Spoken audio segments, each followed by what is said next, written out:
So I was delivering a fridge and a freezer, temporary fridge and freezer to Chelmsford prison. I arrived there approximately 10 past 10 yesterday morning. Cut a long story short, basically my lorry was too long to take into the actual prison airlock for them to check it. So I'd parked outside, popped in, showed them my ID, showed them who I was at the point of where the guy was released. So I went in, gave him my ID, the guy was released. He walked out of the airlock.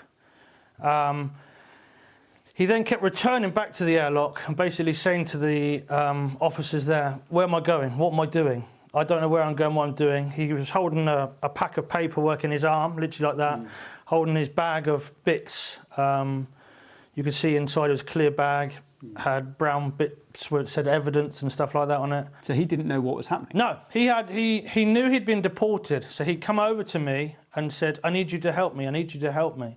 His English was pretty good, to be honest with you. He was basically asking me to help, and I said, I'm sorry, what can I do? You know, I don't know where to go, I don't know where to go. And I said, I don't know. I said, I'm just making a delivery here.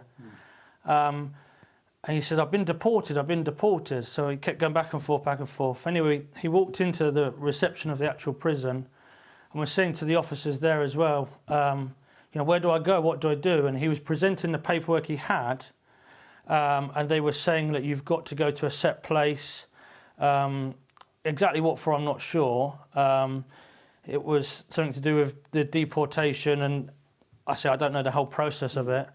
But there was no address. There was no set address to say, right, this is where you're going, and this is how you get there. So he kept saying, well, where do I go? What do I do? I don't know, I don't know. And then he'd come, they basically was almost sending him away. It's like, go, you've been released, you go. So he come back out, goes back in, and it was about maybe fourth or fifth time. He goes back in, and one of the officers, she's obviously a search lady or something, started to help him and said, all right, let's get your paperwork out. And they were going through all of his paperwork and saying, there's nothing on there. There's no address. Where's he going? And they were giving us his address and saying, basically, he's got to get onto a train to get to this destination. So there was nobody there to pick him up or anything like that. They didn't even write down an official address of saying, this is where you're going and this is what you've got to do. It was like, this is where you've got to go. I say the commotion was back and forth, back and forth. Then, because of the size of my lorry, I actually went into the prison, walked around the prison. So I was there maybe a good half an hour, 40 minutes, if not longer, working out my job, by which point I come out again to get my lorry and he's still there. So it wasn't a case of he's released and he's disappeared and ran off. He was standing around the prison trying to work out where he needed to go for maybe an hour and a half, maybe a little bit longer, before I overheard one of the officers saying, right, this is how you get to the station. You know, you go down here, la-di-da. So somebody at the prison directed him to the station? Yes, yeah. And they told him he had to get on a train. Whether I say there was a communication and, you know, where he's gone now, we don't know. But somebody directed him to the train station and said he had to get on a train to go to this place. And I overheard that conversation because they say it was out in the open at the front of the prison. How did he seem to you when you were talking to him? He was very confused, very, very confused. He kept scratching his head and saying, oh, where do I go? Where do I go? And I said, I don't know. I said, I'm just here to do a delivery. I don't know. As I say, when he went in maybe fourth or fifth time and we was in the reception area, he then started to almost get upset. You could see he was getting very, very stressed. And, you know, by all means, I'm not sticking up for the guy at all, but I'm just saying he was getting very stressed because in my eyes, what I see is he wanted to do the right thing and go to the right place. He knew he was getting deported, but he didn't know where he was going or how he was going to get there. And he should have been in custody. Shouldn't have been out at all. No, exactly that. Exactly that. So he's come out. He keeps asking me for help, and I was like, I can't help you. I'm here to do my job. And I say the officers, in a nice way, the staff within the prison, didn't seem to have any interest of helping him either. It was almost like, you're released, off you go. You're released, off you go. Go to this place, go and get on a train, do this, or the train station's down there, go right, go left, whatever the directions were. and that was it. But I said there was no rush from the moment he came out the airlock to disappear off. He was there for a good period of time, and even stood outside the front of the prison, kind of trying to work out what's going on, where he's going, and quite freely, as he showed them all the paperwork he had, which, like I said, had no address on it. No address of this is where you need to go and this is how you get there. Now you've realised who he was. Yes. What do you make of it?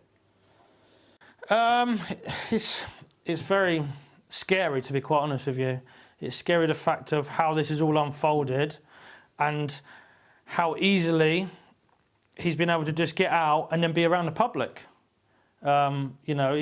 He's obviously not a secure man. He shouldn't have been released. And the fact of there's a number of officers there, in my eyes now I look is, how has nobody clocked on sooner? There wasn't a period of where he's come out and he's disappeared and they're like, right, find him. It's taken a number of hours from them releasing him to then realising who he is or who they've released to then go, we need to find him. He should not have been gone. What was the change when the people at the prison realised who he was and that he'd gone? So at that point, when they realised who he was, who they'd released, obviously I was inside the prison doing my delivery. It got to the point of, I said, done my delivery, was hitching back up, ready to go to get back out of the prison, by which point the police helicopter was overhead. There was guys out on patrol, police dogs. You could hear sirens, number of sirens, because you're right near the road. You can hear sirens flying here, there and everywhere. It was like a big, massive manhunt, basically. Like, we've got to find this guy. We've got to find this guy. They, as I said, because my vehicle was too long for the airlock, they decided they're going to search my vehicle within the prison, which is fine. They check everything, make sure everything is there.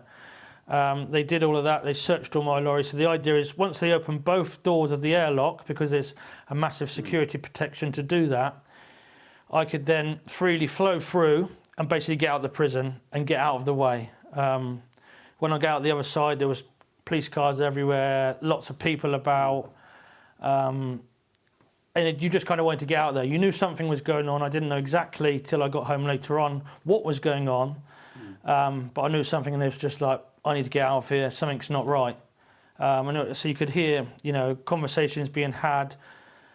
Look, it was relating to the guy that I'd spoken to in the morning. Had stood side by side with him, having a conversation, and him telling me how he's been deported. He knew he was been deported, but he just had no instructions of where to go, what to do next.